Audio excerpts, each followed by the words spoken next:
El día de hoy vamos a ver, ¿cierto?, en movimiento, buscando el remedio contra la burla, el odio y la frustración que encontramos en el capítulo 4 del libro de Nehemías.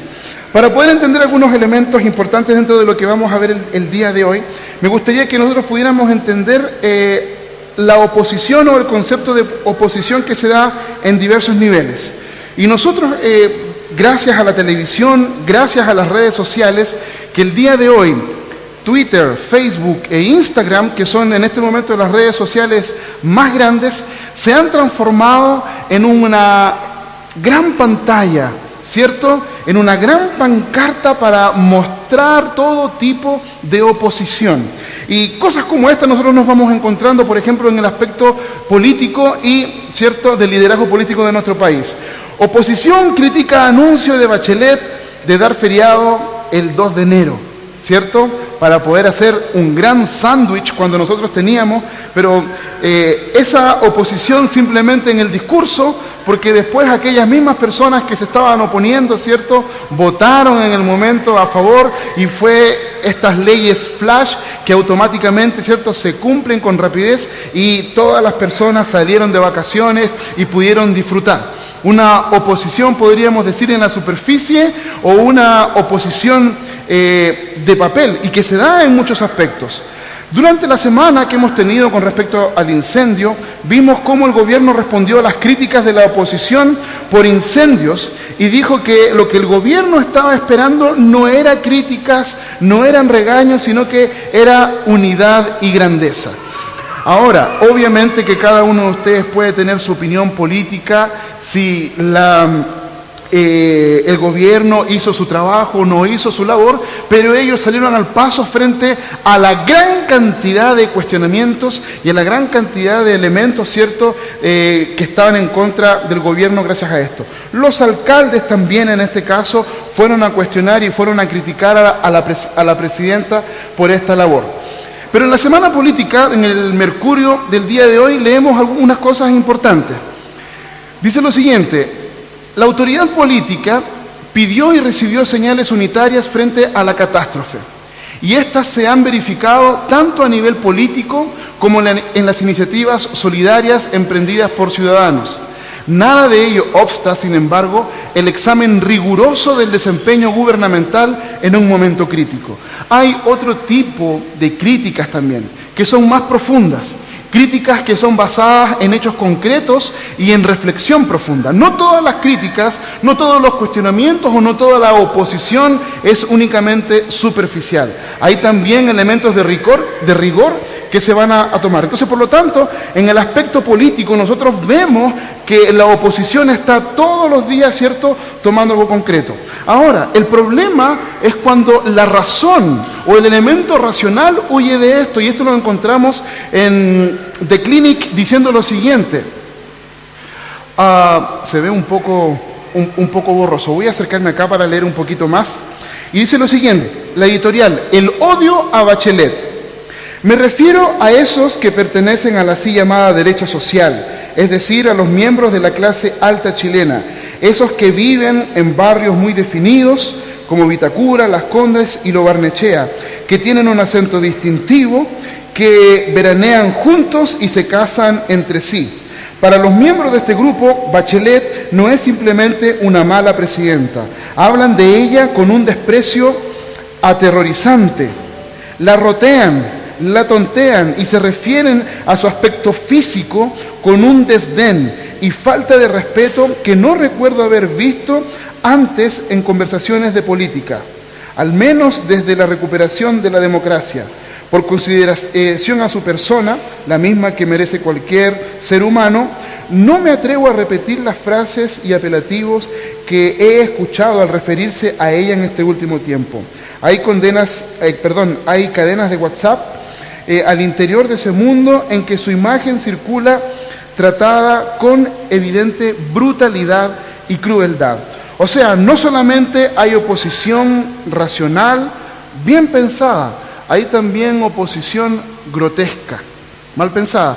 Ahora, el autor obviamente del artículo manifestaba esto, pero mientras yo tomaba este elemento y decía que lo mismo ocurre para el otro presidente de turno. Cuando estuvo Sebastián Piñera, pasó exactamente lo mismo para los momentos de dificultad y peligro. Lo que estoy tratando de explicar, que a nivel político y a nivel social nosotros estamos siendo contaminados por oposición superficial, en gran parte, pero en muchos aspectos también muy y profundamente dañinos, que no solamente denigran la imagen de la persona ya a un nivel extremadamente bajo, que nada tiene que ver con el trabajo o la dedicación pública que se está haciendo. Pero no solamente ocurre eso en política. En Hollywood hemos visto algunos elementos y algunas películas que nos han demostrado cómo, por ejemplo, podemos encontrar oposición concreta en el trabajo. Y esta película del 2011 que dice: quiero matar a mi jefe.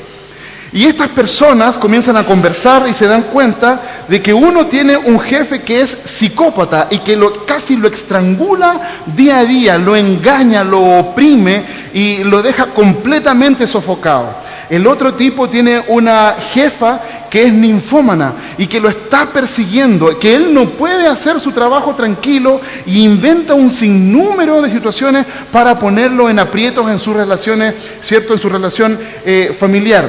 Y el último, el jefe, que es un cretino, que es este tipo jefe sinvergüenza, que quiere sacar la vuelta en un montón de cosas y que se quiere aprovechar de las personas. Oposición no únicamente en el aspecto político, sino que también oposición en el aspecto laboral. ¿Cuántas veces ustedes han escuchado: quiero matar a mi jefe? Así que no les ha pasado a alguno de ustedes, o compañeros de trabajo que quieren estrangular, ¿cierto?, a sus compañeros porque o tienen algún problema, o porque echan al agua a las otras personas, porque mienten, qué sé yo. Pero no únicamente podemos ver esto a nivel laboral, también podemos verlo a nivel familiar, a nivel social más profundo. Encontré este texto de una chica argentina que dijo lo siguiente. Esto apareció en el diario El Clarín. Dice así: mi familia me odia. Realmente no puedo parar de llorar. Trato de que no me afecte, pero jamás hago nada bien para ellos. Tengo una hermana que fue drogadicta, una basura de persona, y aún así siempre la reciben y la adoran. Siempre tuve que vivir a su sombra. Y yo no hago las cosas mal. De hecho, gracias en gran parte a lo basura que son, sufro de bulimia y anorexia. Tengo depresión desde hace mucho. No puedo disfrutar de nada. Mi padre me detesta sencillamente, no puede ni verme. Les juro, saben que estoy enferma, me ven vomitar y ven que rara vez como. Me encontraron pastillas de todo tipo y aún así no me ayuda, ni les importa. Gracias por escucharme. Estoy muy sola. Me llamo Estefanía, tengo 19 años. Y lo encontramos en un post de Facebook. Una realidad que podría ser la realidad de muchas otras personas que sienten. Ahora, no estoy pensando y reflexionando de si esta chica tiene razón o no tiene razón. Pero cómo ve ella el mundo, desde la perspectiva en que ella lo está viendo.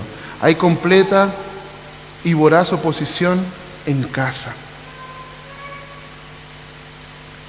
No sé qué tipo de oposición tienes en tu vida. Si es familiar, si es profesional, si es laboral o espiritual. Pero quiero invitarte para que reflexionemos en la palabra de Dios del día de hoy, para que veamos cómo nosotros podemos, delante del Señor, entender la oposición y cómo librarnos concretamente de ella. No en base a una reflexión individualista o personal, sino que en base a la reflexión de la palabra del Señor. Esta oposición puede ser por envidia dentro del trabajo, puede ser dada por engaños y mentiras, puede ser por burlas y menosprecio, puede ser por falsas acusaciones, puede ser por crueldad o puede ser por simple indiferencia.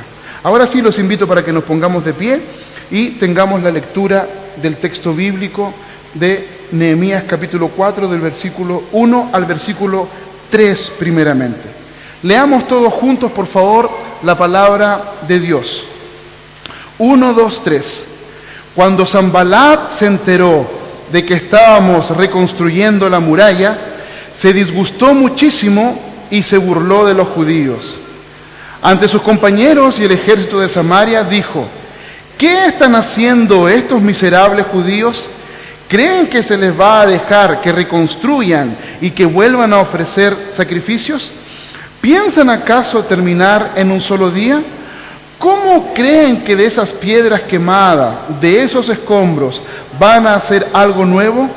Y Tobías el amonita, que estaba junto a él, añadió: hasta una zorra, si se sube a ese montón de piedras, lo echa abajo. Tomen sus asientos, por favor. Entonces, en Nehemías, capítulo 1, observación del problema, orar por el gran problema que hay. Capítulo número 2, hacer una gran petición después de 4 meses de oración. Capítulo número 3, 100% trabajo. Grupos divididos, grupos trabajando en cada uno de los rincones donde están los portones quemados, donde está la ciudad destruida y donde está el muro totalmente decaído y totalmente destruido. Capítulo 4 comienza de esta manera. Lo primero que nosotros encontramos a Nehemías diciendo es lo siguiente. Primero es entender que la oposición forma parte de la vida de los discípulos de Jesús que están en movimiento. Discípulos de Jesús que se están moviendo en la dirección de la madurez espiritual van a encontrar clara oposición. Discípulos que se están moviendo en la dirección del Espíritu Santo, en la dirección de Dios, van a tener oposición.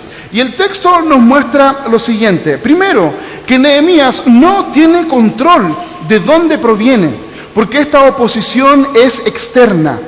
Nehemías no puede controlar esto de alguna manera y decir: no, vamos a construir y no vamos a tener oposición. No, Nehemías no puede controlar a Sanbalat, no puede controlar a las personas de Samaria, porque él no tiene poder ni los puede gobernar. Son de otro pueblo, son de otro lugar, y por lo tanto únicamente él no puede decir: no quiero que haya oposición. El texto también nos está mostrando que esta oposición viene como consecuencia de hacer la voluntad de Dios. La oposición no viene porque Nehemías está tirado en la cama rascándose la guata.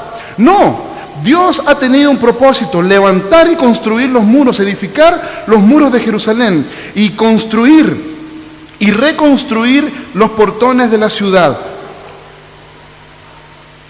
Porque esto ha traído dolor y sufrimiento.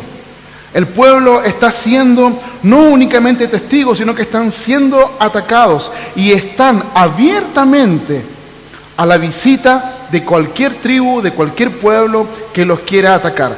Por lo tanto, la oposición de Nehemías no es únicamente externa, sino que también es una oposición en consecuencia, porque Nehemías está siguiendo la voluntad de Dios para su vida. En tercer lugar, nos encontramos que este texto nos está mostrando que esta oposición que es externa, esta oposición que es producto de hacer la voluntad de Dios con el pueblo de Dios, produce ira y rabia descontrolada en estas personas que no son del pueblo de Dios, estas personas que quieren vivir y que quieren gobernar de esa manera. Antes de continuar, es posible que tú estés pasando por situaciones parecidas, que hay oposición en tu vida que no tiene que ver con un elemento que tú no puedes controlar. Tú no puedes decir: voy a decirle a mi jefe que me deje de molestar, voy a decirle a mis compañeros de trabajo que me dejen de echar la talla, qué sé yo, que me dicen negro, que me dicen cabezón, que me dicen guatón, o un montón, y finalmente un montón de situaciones. Hay un montón de oposición concreta, ya sea a nuestra persona, que no tiene que ver con nosotros. Yo tenía una oposición no tan cercana, pero una oposición concreta en relación cuando comencé a pololear con mi esposa por mi color de piel, ¿ya? Como yo vivía en Brasil, yo les he dicho a algunas personas, cuando yo les dije, hermanos, decía en Brasil, allá en Chile a mí me dicen negro, y los brasileños me miran, negro, ¿qué es eso? Me decían: tú eres café, tú eres marrón, tú no eres negro, esto es negro. Y ahí me mostraban una persona negra, azul, que brillaba. Y que ustedes ya aquí en Antofagasta, ¿cierto? Vemos personas negras y que se pueden ver sin ningún problema. Pero uno crece con esa oposición y yo les decía que esta persona, yo no le caía bien a este familiar un poco lejano de mi esposa porque yo era negro, porque mi piel no era una piel tan blanquita. Y cierta vez les dijeron, ¿y con ese negro andáis pololeando? ¿Cuántos de ustedes le ha pasado o han visto qué ocurre? Hay oposiciones concretas, hermano, eso me dañó mucho, me afectó. Hoy ya no lo hace, pero en ese momento me afectó profundamente. Hay oposición a las personas, a la vida de las personas que no tienen que ver, no se pueden controlar, uno no puede hacer nada. Al mismo tiempo, hermanos, ¿cuántos de ustedes están buscando cumplir la voluntad de Dios? ¿Cuántos de ustedes están trabajando, esforzándose para cumplir la palabra de Dios en sus vidas? Y lo que la palabra de Dios en tu vida va a traer, aunque tú no quieras, es oposición. Es oposición. El problema es que nosotros no queremos ver oposición. El problema es que nosotros queremos que esto sea simple, que esto sea como una taza de leche, que no haya ningún problema.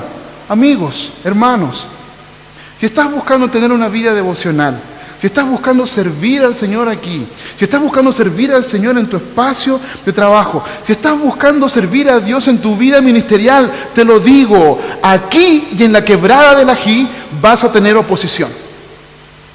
Si estás buscando hacer la voluntad de Dios, va a haber oposición en tu vida.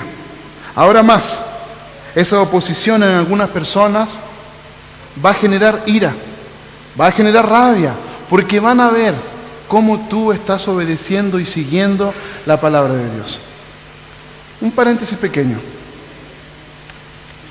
Si no oras, si no lees la Biblia, si no tienes vida devocional, si no estás exaltando y clamando al Señor, si no estás viviendo una vida de confesión de pecados y arrepentimiento, y estás teniendo, entre comillas, un montón de oposición a tu vida, pon atención. Es posible que no sea oposición. Es posible que sea consecuencia de tu falta de carácter, lo que tú eres cuando nadie te ve. Es posible que esa, entre comillas, oposición que tú ves sea falta de vivir una vida delante del Señor y no realmente oposición. Lo que estamos viendo aquí y esta característica que estamos viendo nosotros concretamente con Nehemías se da en un contexto que Dios ha demandado vivir para este hombre y para este pueblo. Y es en este contexto que se da la oposición. No te engañes, si tu vida no es una vida que está caminando en la dirección de la madurez espiritual. Intenta resolver esos grandes problemas que hay en tu vida para poder entender si lo que está ocurriendo dentro de tu vida es verdadera oposición o es consecuencia del pecado en tu vida. Dicho eso, cerrando un poquito el paréntesis, entendiendo que la oposición forma parte en la vida de los discípulos, lo vemos aquí. Existe una oposición externa, se enteró, ¿cierto?, de que estaban construyendo el muro, y esto tiene que ver con el reino, tiene que ver con el desarrollo y el funcionamiento del reino en la vida de los creyentes. Y cuando el creyente camina en la construcción del reino, va a encontrar la misma oposición que su maestro encontró oposición. Somos cristianos, seguidores de Cristo, discípulos de Cristo, constructores del reino del Señor ahora aquí en la tierra. Al mismo tiempo encontraremos personas que van a tener, cierto, como veíamos, este gran extracto de ira para sus vidas. Al mismo tiempo, esta oposición que nosotros vemos tiene tácticas concretas y ancestrales que no son nuevas. Miremos lo que nosotros encontramos. El texto nos dice que Sanbalat se burló de los judíos. Y saben, cuando existe la burla, existe también en el texto original o en otras versiones vamos a encontrar el término escarnio. Y en unas versiones más modernas, haciendo quizás un poco más de justicia, es ridiculizar al pueblo o a las personas que están cumpliendo esta función. La oposición entonces tiene su técnica, tiene su formato. Y el problema es que muchas veces dentro de nuestra característica como chilenos, no sé si ustedes han escuchado muchas veces la característica del chileno chaquetero. ¿Y cuál es la característica del chileno chaquetero? Que no le parece bien lo que está haciendo el otro, el éxito o el trabajo que le está yendo bien. ¿Y cómo se comienza? Con la burla, haciendo escarnio de las personas, ridiculizando. Cuando nosotros comenzamos en la plantación de iglesia, comenzamos nosotros, y algunos de ustedes que ya llevaban tiempo de amistad, estaban, y cuando escuchábamos el sermón y veíamos algún texto, alguna palabra, y decía, esta palabra, ¿cierto?, es para del lado, y mágicamente había uno de ustedes que lo abrazaba y le decía, como diciendo, esta palabra es para ti. Y en la medida que iba pasando el tiempo, yo les expliqué a algunos que esto era un tipo de burla, un tipo de escarnio que nosotros no nos damos cuenta diciendo, ¿viste? Te falta. Tú estás aquí, ¿viste cómo estáis? Y lo que en muchos aspectos a muchas personas los afecta profundamente en su estado de ánimo y en su autoestima. Entonces, este Sanbalat utilizó una técnica que el tiempo de hoy se utiliza. ¿Cuántos de ustedes tienen familiares lejanos, personas o nosotros mismos que sin darnos cuenta, comenzamos a burlarnos de la vida, de la forma, del estado de otras personas? Y aún muchas veces caemos en el escarnio de burlarnos profundamente hasta que la persona pueda llorar con amargura.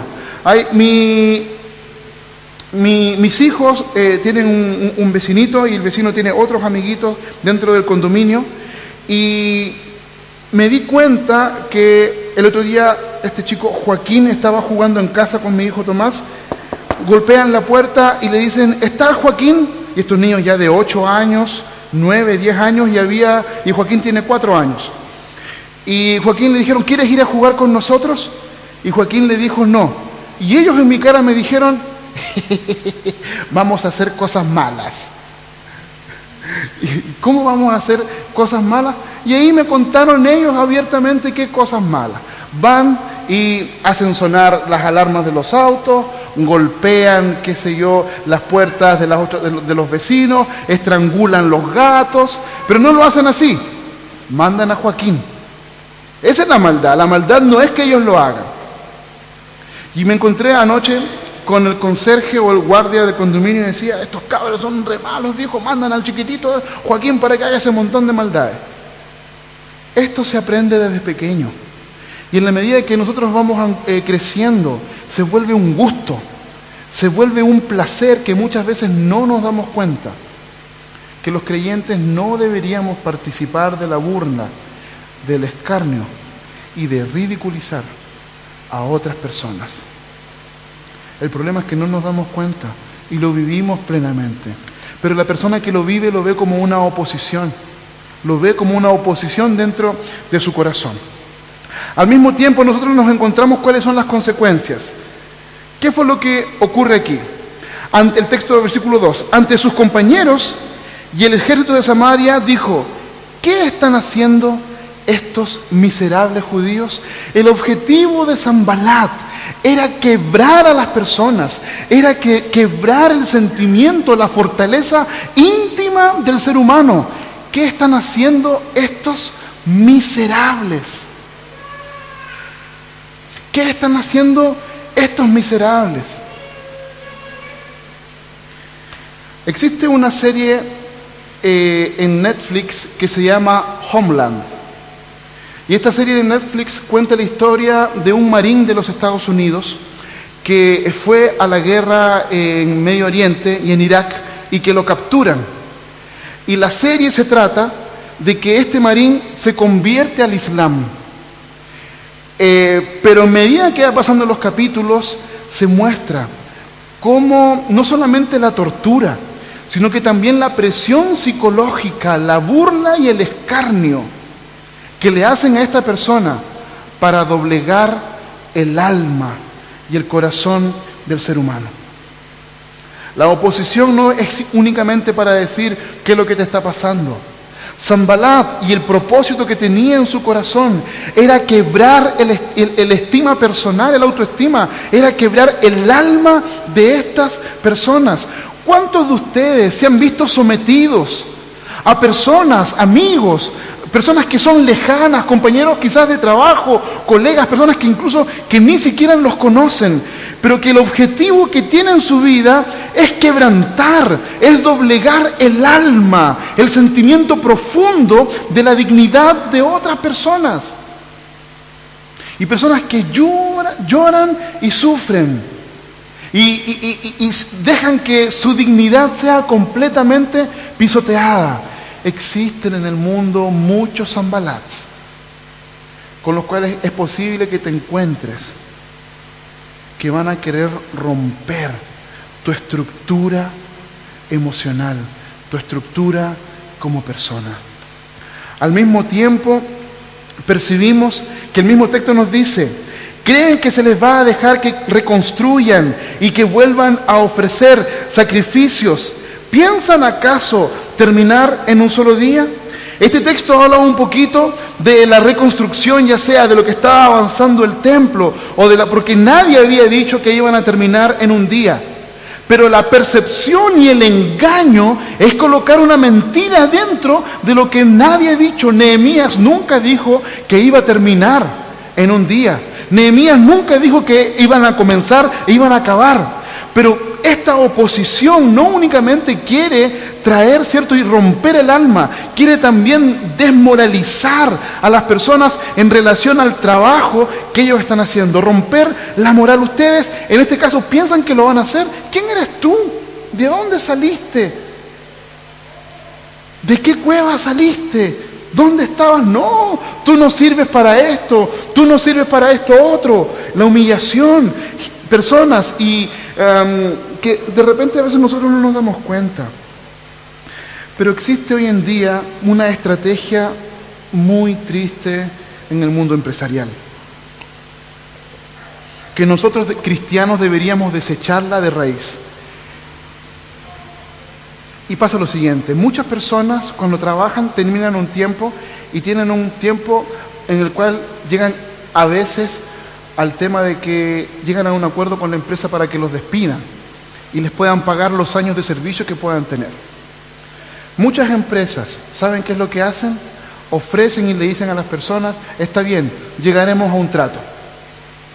Pero nunca le dicen el tiempo indicado cuándo van a cumplir este trato. Y terminan desmoralizando a las personas. ¿Y saben qué ocurre? Las personas se van del trabajo, renuncian. Porque no pueden soportar esta humillación que en algún momento se llegó a un trato verbal de muchas personas.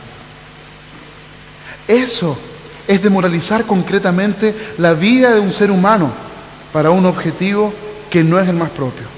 Y en tercer lugar, dicen lo siguiente: ¿cómo creen que de esas piedras quemadas, de esos escombros, van a hacer algo nuevo?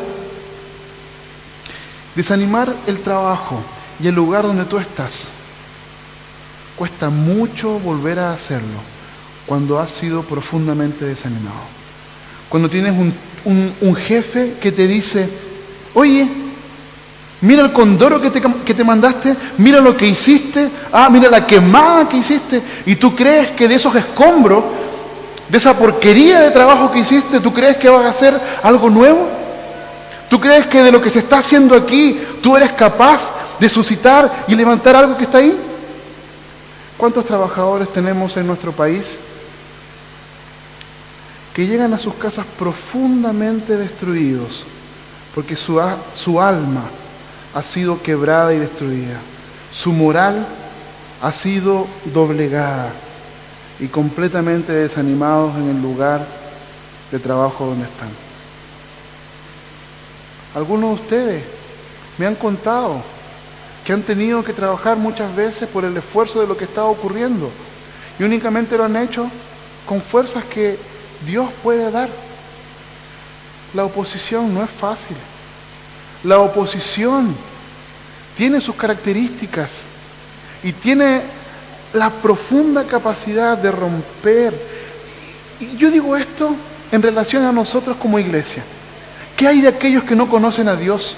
¿Qué hay de aquellos que no conocen y no tienen la esperanza que tú y yo tenemos? La oposición forma parte de la vida de los discípulos del Señor que están en movimiento. Si tu vida está en movimiento buscando hacer la voluntad de Dios, te vas a encontrar con oposición de la cual tú no puedes controlar. Vas a encontrarte con oposición a tu vida en la cual realmente tú ni siquiera puedes decir alguna cosa para evitarla.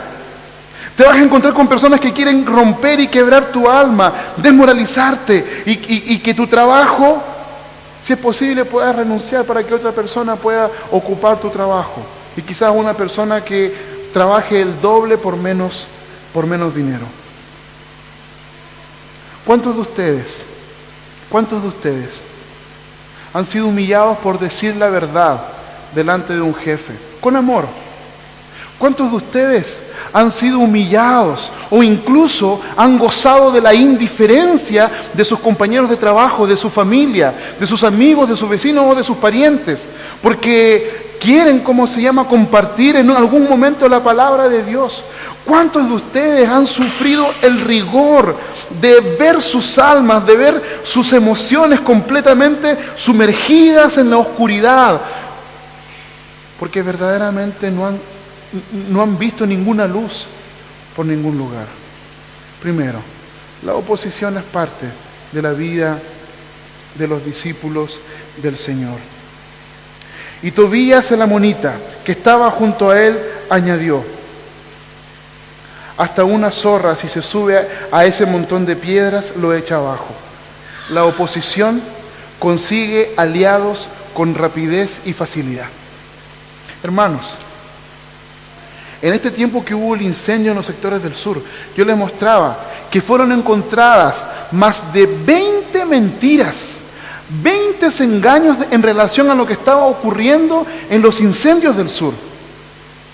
Oponerse, criticar y cuestionar encuentra amigos rápidamente. La gente no quiere averiguar, la gente no quiere saber. ¿Cuántos de ustedes han escuchado una copucha, un sapeo? ¿Cuántos de ustedes han escuchado algún elemento de una crítica que no saben de dónde proviene? Pero sin darnos cuenta, estamos repitiendo lo que otro quizás en qué lugar dijo y no sabemos de dónde proviene, dónde estaba. No nos damos cuenta, no percibimos, porque la oposición encuentra amigos con rapidez y facilidad. Sanbalat estaba ahí con los samaritanos del norte, estaban los árabes al sur, Tobías en este momento que está hablando y los amonitas al este, Asdod al oeste. Vemos a Nehemías completamente rodeado de enemigos y con una brutal oposición. Enemigos ¿por dónde? Por todos lados.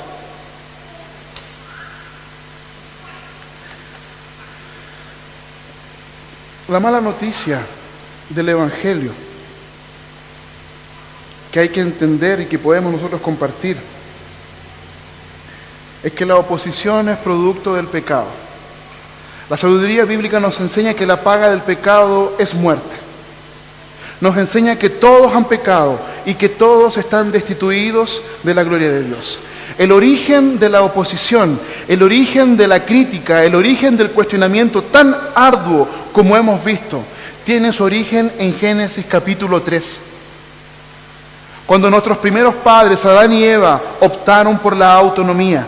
Cuando nuestros primeros padres optaron por desconectarse del Dios creador. Cuando nuestros primeros padres dijeron: Señor, nosotros ahora vamos a vivir de manera autónoma y nosotros vamos a vivir y dirigir nuestra vida a nuestra manera.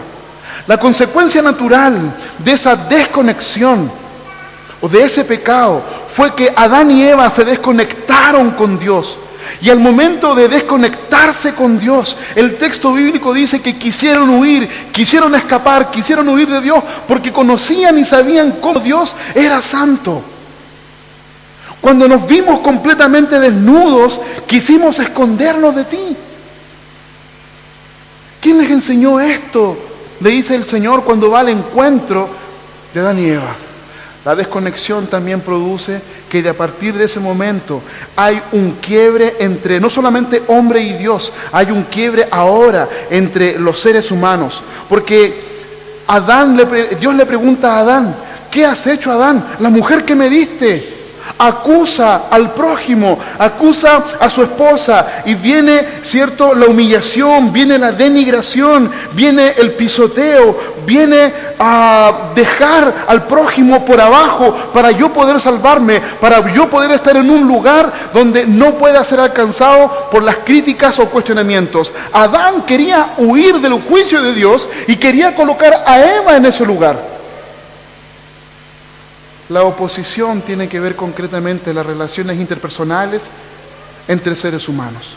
Pero esa desconexión no únicamente ocurrió a nivel interpersonal, también ocurrió a nivel de la creación. Hermanos, la oposición no es producto del engaño de alguna persona que surgió, es producto de la desconexión del Dios creador. Vivir de esta manera es vivir en pecado, y la paga del pecado es muerte. Por lo tanto, todas aquellas personas que están viviendo oposición de una u otra manera, la están viendo. Esto es una oposición, hermanos, demoníaca, que no proviene de Dios, que no proviene únicamente del corazón del hombre. El pastor Eugene Peterson nos recuerda y nos dice en el libro Una larga obediencia en la misma dirección, que el mundo es como una niebla, el mundo es como una nube que quiere absorberte, que quiere colocarte dentro de sí, para que tú puedas cumplir todas aquellas cosas que te alejan profundamente del Dios creador, de todas aquellas cosas buenas. Hermanos, vivir en oposición y vivir las consecuencias de la oposición es fruto del pecado. Fruto del pecado. Versos siguientes. Por eso oramos. Escucha, Dios nuestro, cómo se burlan de nosotros. Haz que sus ofensas recaigan sobre ellos mismos. Entrégalos a sus enemigos, que los lleven en cautiverio. No pases por alto su maldad, ni olvides sus pecados, porque insultan a los que reconstruyen. Continuamos con la reconstrucción y levantamos la muralla hasta media altura, pues el pueblo trabajó con entusiasmo. En primer lugar vimos, los discípulos del Señor no se van a librar de la oposición si están en movimiento, ¿cierto?, siguiendo la dirección de la voluntad de Dios. En segundo lugar, la oración forma parte de la vida de discípulos de Jesús que tienen oposición, discípulos que buscan delante del Señor. Es la oración la que los va a acompañar. Versículo 4, por eso oramos. Escucha, Dios nuestro, cómo se burlan de nosotros. La Reina Valera dice, oye, oh Dios nuestro, que somos objeto de su menosprecio. Hermanos, si tú estás pasando en oposición, estás viviendo un momento difícil, cruel en tu vida, generado por la oposición, el texto bíblico nos dice que Nehemías no fue corriendo a reclamarle, no fue corriendo como el choro, oye, ¿qué es lo que te está pasando aquí? ¿Qué te pasa? Cuando de repente nos encontramos y estamos manejando, ¿cierto? Y de repente alguien nos toca la bocina, ahí alguno saca el destornillador, así el fierro que tiene, y se levanta y se lo muestra al otro, o le dice palabras cariñosas, hola amigo, ¿cómo estás? Disculpa por haberme pasado salud roja. Nehemías podría haber utilizado, ¿cierto?, al choro chileno que lleva adentro y haber ido para allá. ¿Qué es lo que te baja, Lomi? Longi, ¿qué vas aquí? Pudo haber actuado de esa manera. Pero el actuar de Nehemías frente a la oposición es a doblar sus rodillas delante del Dios creador. Pero no únicamente, sino que a mostrarle la realidad. Mira cómo se están burlando. Mira lo que están haciendo de nosotros. El problema y que existe, hermanos, es que tenemos serias dificultades para abrir nuestro corazón en oración delante del Señor. abrir nuestro corazón delante de Él y decirle profundamente todas aquellas cosas con las cuales nosotros estamos sufriendo y que estamos padeciendo. Y el texto nos muestra que en medio nosotros de la oración podemos percibir que Dios nos está escuchando y tener la seguridad que Dios nos escucha. Nehemías va con esa seguridad, se presenta delante de Él y abre su corazón, y él entiende que Dios va a oír su oración. Al mismo tiempo, no solamente Dios escucha tu oración, Dios también escucha y ve el escarnio, la burla, el engaño que los otros están haciendo sobre ti. Dios es un Dios soberano que tiene control absoluto de todas las cosas. No es un Dios únicamente tuyo, pero no es Dios de los malos. No solamente es Dios tuyo y no Dios de la oposición. Dios es soberano. Dios es soberano por sobre todo. Y lo que Nehemías está diciendo, tú lo controlas todo. Tú lo ves todo. Mira cómo estamos. Escucha nuestra oración. Y el desahogo de él es profundo. En mi angustia invoqué al Señor, es lo que está diciendo Nehemías. Y Él me respondió. En mi angustia invoqué al Señor y Él me respondió. Entender que en los momentos de oposición, que en los momentos de angustia, que en los momentos de dolor, tener la absoluta certeza de que Dios te escucha, es fe. Y el problema es que muchas veces nosotros nos vemos doblegados en nuestra fe, producto del dolor y el sufrimiento que nosotros tenemos.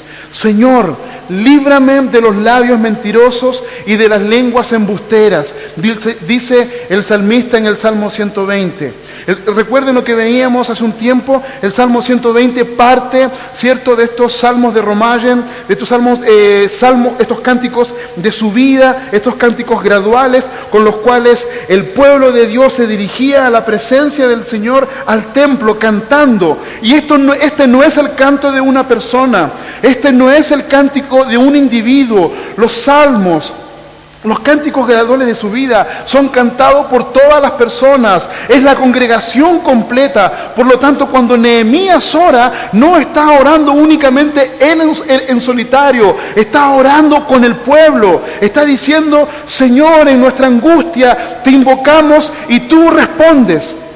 Porque uno de los problemas que tenemos como sociedad de entender es creer que somos lobos solitarios, creer que únicamente mi oración en solitario me va a ayudar.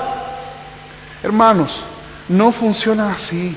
Sí, bacán, espectacular que podamos tener vida en la intimidad en solitario. Pero la palabra del Señor nos invita a tener vida de oración comunitaria.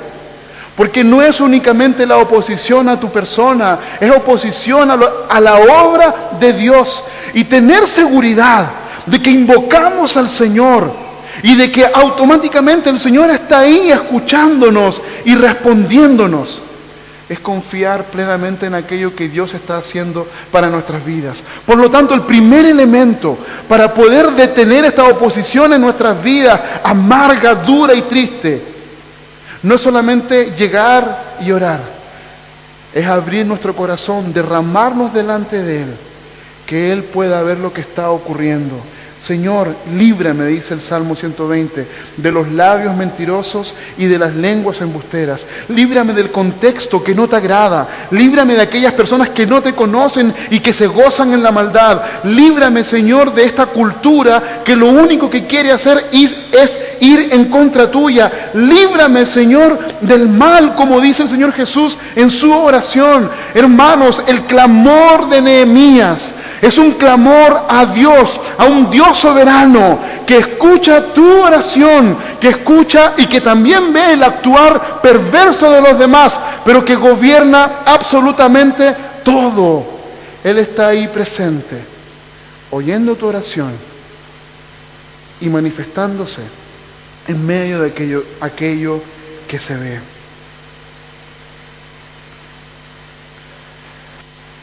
Esta parte de la oración de Nehemías tiene algunas dificultades en relación a la interpretación con respecto a las oraciones imprecatorias. Porque la pregunta de un sector de la iglesia, una oración imprecatoria, es una oración donde uno deja al malvado en las manos del Señor y uno clama para que el malvado sea castigado por Dios.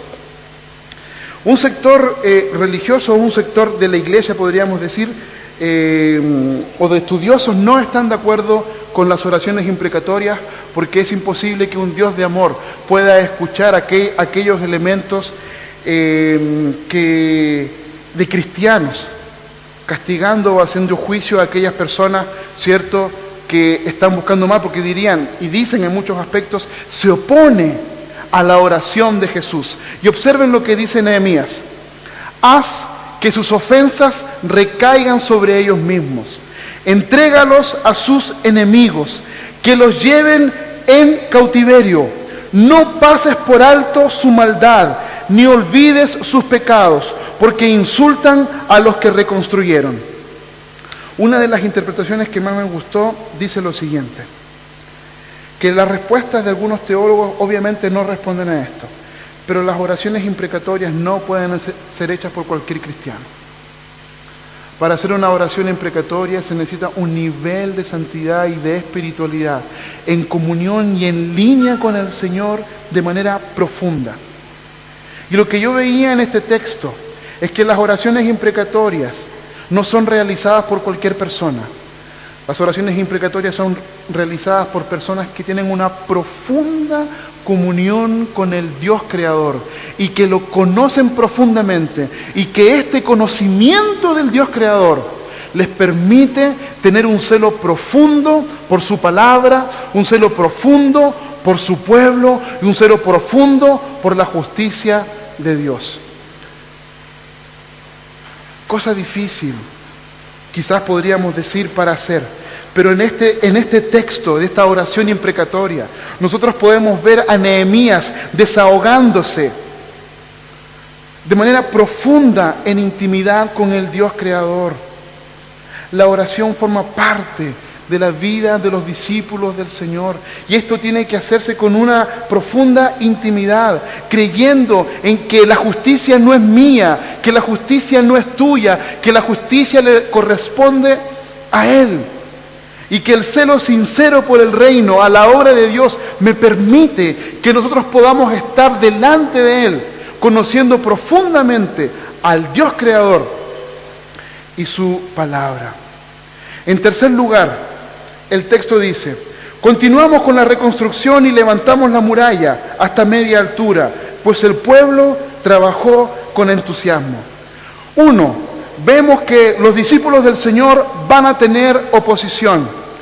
En cualquier lugar se está cumpliendo la voluntad del Señor. En segundo lugar, sabemos que aquellos discípulos que están viviendo en oposición, la manera de vivir en este momento es postrándose delante del Señor en profunda oración. Continuamos la reconstrucción y levantamos la muralla hasta la media altura, pues el pueblo trabajó con entusiasmo. Y en tercer lugar, el secreto para vencer la oposición está en nuestra relación con el Señor. ¿Por qué decimos esto? Porque una cosa es orar para un tema o un problema que estoy pasando, y otra cosa es tener una vida y una relación de intimidad con Dios en todo momento. Lo que está diciendo este texto y lo que nos está mostrando es que el avance, el crecimiento y la construcción y llegar hasta la mitad de la obra se da porque hay una espiritualidad saludable que infunde ánimo. Las personas que están trabajando, que están en ese lugar, tienen una espiritualidad que está siendo guiada no únicamente por Nehemías, sino que también por Esdras. Hay un avivamiento en el corazón del pueblo de Dios que entienden que la espiritualidad no pasa únicamente yendo a la iglesia, no pasa únicamente dando una ofrenda, no pasa únicamente, dando el diezmo o viviendo de manera religiosa. La espiritualidad pasa por entender que yo debo tener una relación de intimidad profunda con el Señor. Y esta espiritualidad saludable se vive todos los días. Incluso, el mismo término espiritualidad hoy en día es cuestionable. Y algunas personas lo cuestionan porque se utiliza como el término espiritualidad, ¿cierto?, para los mahometanos, ¿cierto?, para todas estas religiones un poco orientales. Pero nosotros no estamos hablando de ese tipo de espiritualidad saludable. Estamos hablando de discípulos del Señor que en tiempos de aflicción, que en tiempos de dolor, prevalecen en una relación de intimidad con el Señor. Al mismo tiempo, su espiritualidad no es doblegada, avanzan. Sus emociones también son saludables porque influyen en la reconstrucción. ¿Cuántos de ustedes han sido quebrados emocionalmente por algún problema, por alguna dificultad o por oposición que hay en nuestras vidas? ¿Cuántos de nosotros hemos tenido estrés? ¿Cuántos de nosotros nos hemos visto estresados, con licencias médicas, porque tengo estrés laboral, porque ya no puedo seguir trabajando? Esta intimidad con el Señor provee una salud emocional que influyen en la reconstrucción de la obra de Dios y de aquello que Dios está haciendo. Hermanos, cuando nosotros no tenemos intimidad con Dios, sería imposible que Nehemías pueda infundir ánimo a este pueblo. Pero la intimidad con Él le da la fortaleza para seguir adelante. Y sus emociones no son quebrantadas por el dolor y el sufrimiento en este momento. Y en tercer lugar, una vida de intimidad con el Señor persevera delante de la oposición. Avanzaron en el trabajo, a pesar de que vinieron y cuestionaron, a pesar de que se juntaron, a pesar de que dijeron, ¿qué van a lograr ustedes? Nehemías consiguió animar al pueblo, orar y construir y avanzar en este punto. El Evangelio tiene el poder para vencer la oposición, tiene el poder para vencer la fatiga, para vencer la frustración, para vencer el fracaso, para vencer el temor. Y el gran problema que nosotros tenemos es que nuestra vida se transforma en una vida oscura, llena de fatiga, llena de frustración, llena de fracasos, llena de temores por aquello que nosotros estamos viviendo. Pero la buena noticia del Evangelio es que la fatiga se puede transformar en fortaleza, que la buena noticia del Evangelio, que la frustración se puede transformar en ánimo, que el fracaso se puede transformar en victoria y que el temor se puede transformar en confianza, porque Jesucristo, el Dios encarnado, vino, se entregó su vida para que tú y yo renunciemos a la fatiga, a la frustración, al fracaso, al temor que la muerte trae para nosotros. El poder del Evangelio, el poder de la gracia, transforma la mala noticia en una buena noticia, no en mi capacidad, no en la capacidad de Nehemías, no en la capacidad de las personas, en la capacidad que el Evangelio tiene. Es la buena noticia. Hermanos, la buena noticia tiene que permear todo lo que somos. Cuando Nehemías se encontró con el grupo de personas que estaban tristes, que estaban llorando, les contó todo lo que habían sufrido, todo lo que estaban haciendo, pero enseguida Nehemías comenzó a compartir todo lo que Dios había hecho en su vida. Muchos de ustedes se preguntan y se cuestionan, pucha, estoy recién llegando a la iglesia, pero no sé cómo compartir el Evangelio, no sé evangelizar, entonces me quedo tranquilo. Lo que Nehemías fue a hacer fue compartir lo que Dios ha hecho en su vida. ¿Cuántas veces Dios te salvó de la fatiga, de la frustración, del fracaso, del temor y fortaleció tu corazón, te animó en momentos de dolor, en momentos que te sentías completamente fracasado? El Señor te mostró que la victoria no estaba en ti, sino que estaba en Él, y trae confianza. Hermanos, el gran problema que nosotros tenemos es que muchas veces nosotros solamente somos guiados por la mala noticia, y nuestras vidas son guiadas y tomamos decisiones en el peor momento que podemos tomar. Las decisiones que nosotros tomamos en nuestra vida no pueden ser guiadas por fatiga, por frustración, por fracaso y por temor, porque todas las decisiones que nosotros tomemos en esa instancia no van a tomar en cuenta ni la obra de Dios, ni al pueblo del Señor. Vamos a ver cómo estamos nosotros, vamos a ver mi fatiga, mi frustración, mi fracaso, mi temor. Pero Dios no te llamó a pensar en ti, Dios no te llamó a pensar en tu fracaso, en tu frustración, en tu fatiga, en tu temor. Dios te llamó a cumplir la obra de Dios para tu vida, el plan que Él tiene para ti. Hermanos, cuando nosotros tomamos decisiones en esos momentos, son decisiones oscuras para nuestro corazón. Son oscuras para nuestro corazón. Porque muchas veces la intimidad que teníamos con el Señor ha sido flagelada, ha sido quebrada por la oposición en nuestras vidas.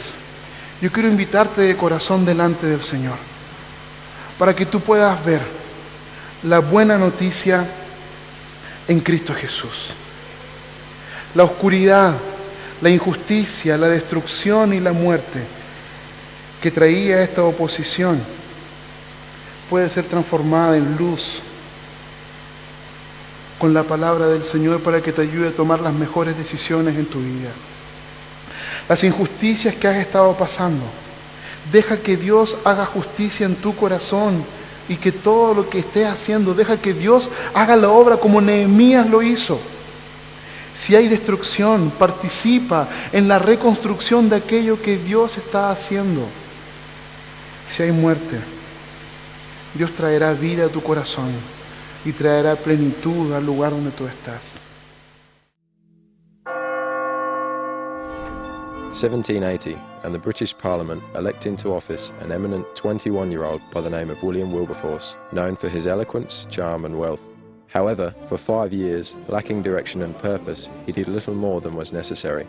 It was in 1785 that he became radically converted and resolved to commit his future life and work to the service of God. In November of 1786, Wilberforce received a letter from Sir Charles Middleton, which ignited his interest of the slave trade, and while initially hesitant, he determined to look into the subject further. It wasn't until 6 months later that he decided to take the matter to Parliament. On May 12, 1789, he made his first speech on the subject of abolition, reasoning that the slave trade was morally reprehensible and an issue of natural justice. 2 years later, he introduced the first parliamentary bill to abolish the slave trade. It was defeated, 163 votes to 88. The following year, he again brought another bill calling for abolition. Again, it was defeated. Over the coming years, he moved for bills again and again. All of them were defeated.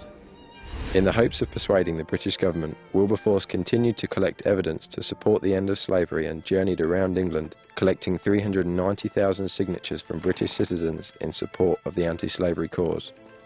42 years later, and just 3 days before his death, slavery was abolished across all British colonies.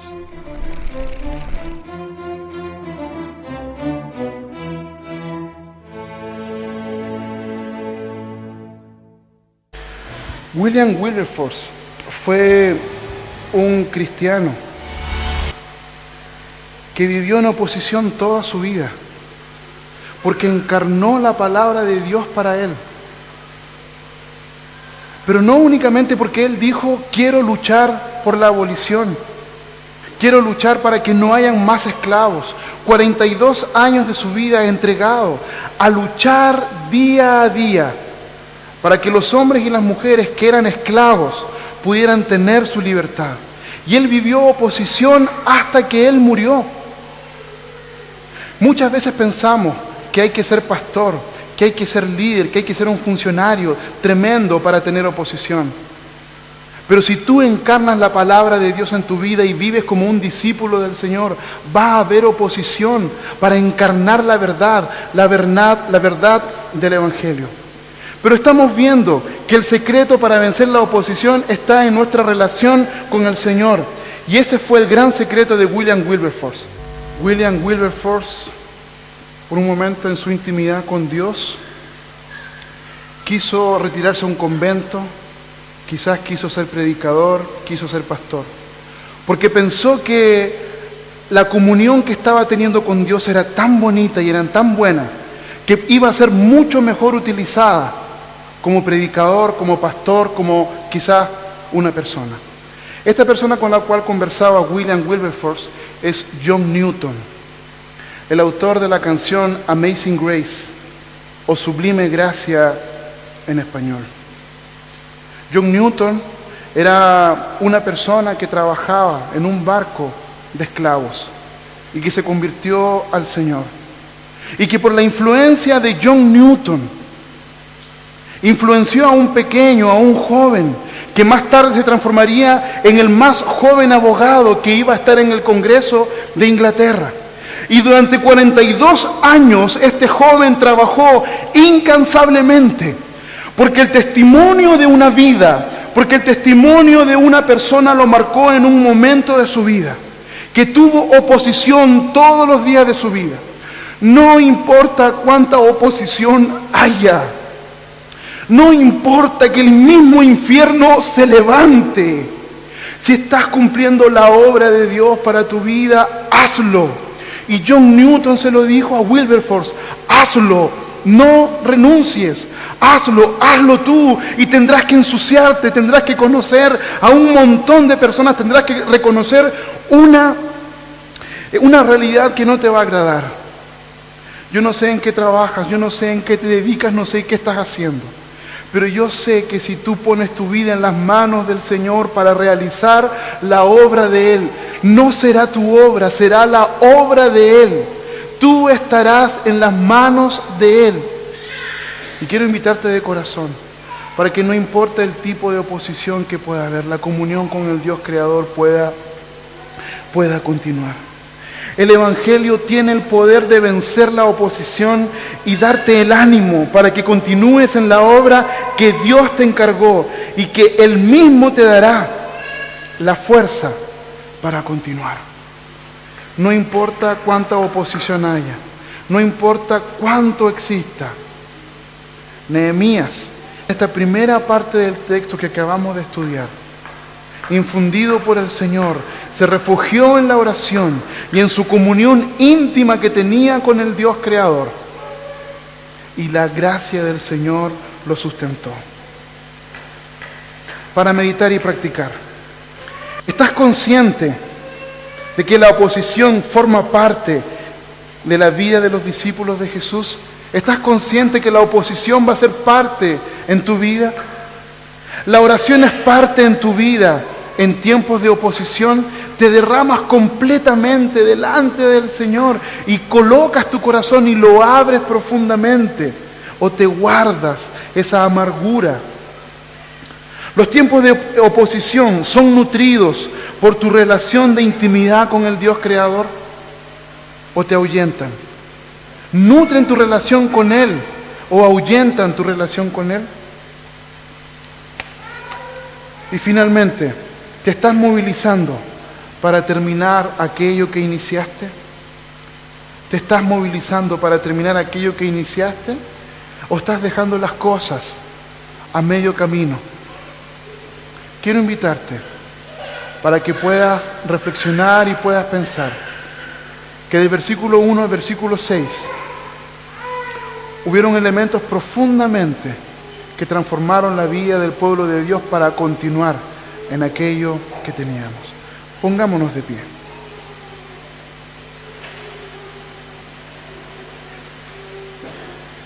Señor, en el nombre de Jesús te alabamos y te damos gracias porque tú eres bueno.